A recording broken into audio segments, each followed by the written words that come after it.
The Jameela Adams Experience is the podcast for women over 40 who are ready to rediscover their strength and purpose. Hosted by Jameela Adams, entrepreneur and best-selling author, each episode offers inspiration, tools, and heartfelt conversations to empower and uplift. Welcome back to the Jameela Adams Experience, the podcast for women over 40 who are rediscovering their strength and purpose in business and beyond. I'm your host, Jameela Adams, entrepreneur, your business bestie, and your personal cheerleader as you grow a business that doesn't just make money, but makes sense to your soul. So today's episode, building a business with purpose. And you know, during this time, we actually need that right now. We need a purpose. So if you looked at your to-do list and your calendar and thought, this ain't it, then this episode is for you. Here's the problem, and I find this as an entrepreneur, I'm pretty sure you do too. Have you ever hit a point in your business where everything looks fine on paper, but it just doesn't feel right anymore? You know, you feel stuck in this cycle of, why am I doing this? What is the end game? Is this just a hobby or what? I mean, I have to ask myself that. So maybe you followed trends that didn't align. Maybe you said yes to things that drained you, or maybe you scaled in a way that felt more like someone else's plan, but not your own. As a result, you know, you burn out, you get bored, and then unfortunately you become resentful of the business you once loved. It's happened. That disconnect is more common than you think. And here's the hard truth. A successful business just doesn't make money, it makes sense to your soul. So how do we reconnect? This is the solution. How do we reconnect? How do you bring the heart back into your hustle? What gives you that spark, that joy? So here's how we align our strategy with soul. Number one, we revisit our why. Go back to the beginning. What made you start the business in the first place? I'll go first. I wanted to help people and use the God-given talents that I had. I know that sounds cliche, but use it or lose it is real. I mean, our mind, you know, whatever we don't use, we tend to lose. Anyway, I had the opportunity and I took it. So I helped other entrepreneurs find their passion. And I can say I go back to that feeling every day. So where do you feel like you're making the most impact? What change are you hoping to create? So let's talk about it in the comments or in the socials. So here's my challenge to you. Journal your original mission and update it to the woman or the person you are now, not the person you were 5 years ago. So number two, redefine your core values. You know, we've talked about this, you know, when last week when we were talking about pivoting. So your values are your compass. And as you evolve, you're not that 20-year-old, you're not that 30-year-old self. You've grown and you've changed, and hopefully for the better, you got some sense in your head. So look back at your core values and ask yourself, what matters to me now? What matters most to me now? Is it making, you know, $10K a month?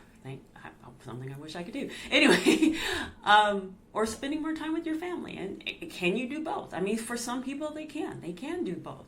But is that what matters to you right now? You know, what are you not looking to compromise on, I should say? Like staying up late hours on a project for a client that doesn't appreciate you. You know, there's certain things you just gotta look back and say, you know what, no can do, not doing this anymore. And I'm not gonna sit here and waste my time or my mental health on someone who doesn't care. So here's the other thing too. How are you showing up, and how do you want to show up? First and foremost, you want to be your best authentic self, you know, show up as that talented, gifted entrepreneur that you are. I mean, we have to look at ourselves in the mirror and say this to each other. I'm talented. I'm blessed. I got all these things. And you have to tell yourself that because it's true. But you have to tell yourself that too, so that way you can believe it. Anyway, here's the other thing. You got to let your offers, your content, even your email, reflect those answers. Like, who are you? Be the best at who you are. Be your authentic self.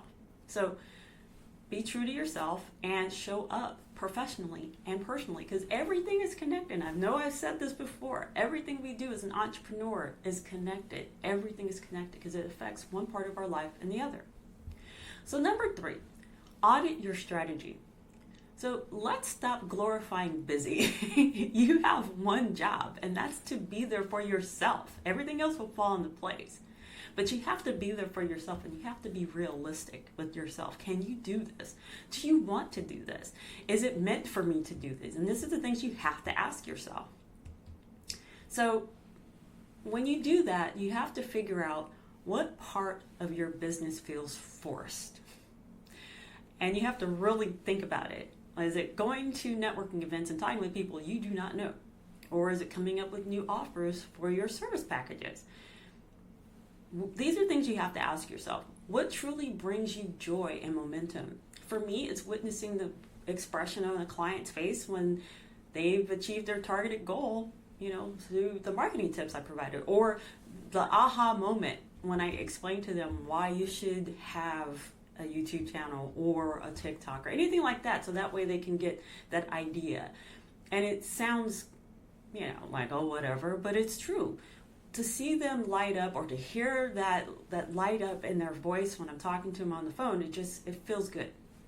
So anyway, here's another thing you have to look into to get back to yourself and your core values, is that where are my books solid, and why do I feel totally unfulfilled?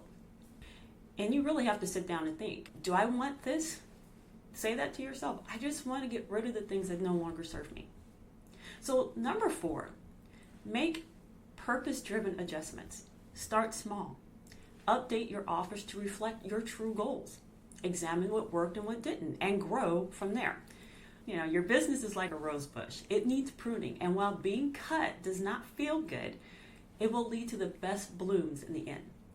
And the other thing too is market to people who light you up. Seriously, reassess your client avatar. Like you, they've grown and evolved. So keep up with their current needs and market to them. Have, as what I talked about last week, a status call with your current clients. And ask them, how can I help you more? What am I missing the mark on? So on. And if they're honest, they'll tell you what needs to be done. So anyway, the next thing is say no to the gigs that pay well but cost you your peace. We've heard that phrase before. All money isn't good money. And it's true. It ain't good money if you are losing a piece of yourself every day talking to this client, and you're losing your peace of mind when dealing with a client. That is not helping you grow. And it's going to make you feel less than what you really are capable of doing. So don't do that.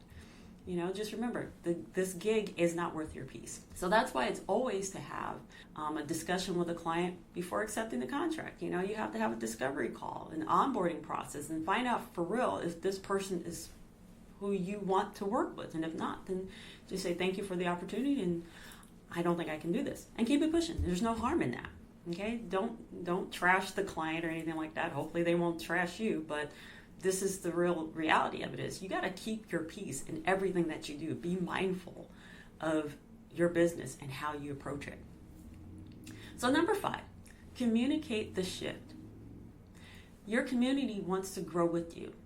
They want the best for you. And be honest, be transparent, and share your process. And you're going to get those people like, you're changing up on me, I don't want to be bothered. And that's okay. Let them walk.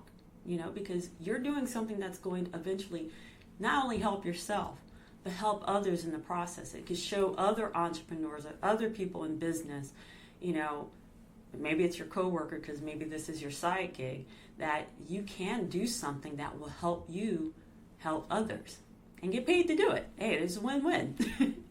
So just remember that, communicate the shift. It builds trust and it helps you attract the right people going forward. And if you want to explore more, check out the previous episode, The Art of Pivoting, because we did talk about this then. So here are the final thoughts. And here's the takeaway that I think will help all of us. You build your business for a reason. That reason still matters. It deserves to have a front row seat, not to be buried in somebody else's vision, or I should say version of success. There's a vision and a version. So we don't want somebody else's vision or version of success. We want our own. So when your strategy aligns with your values, your business just doesn't run, it flows. It should come freely from your heart. So if you feel like you're out of sync, don't panic. Please don't quit. This is your opportunity to realign and rise. Because I'm telling you this because I'm telling this to myself. And as you know, when I put these episodes out, whatever I'm giving out, I'm telling myself. So we're all in this together. So with that being said, I want to thank you for spending time with me and taking time out of your day. And I hope that this episode hit home. And do me a favor, share it with a fellow entrepreneur who may need this reminder as well. And just remember this: be inspired, be inspiring, be encouraged, be encouraging. But most of all, be you. And until next week, I'm Jameela Adams, and I will check you out later. Bye.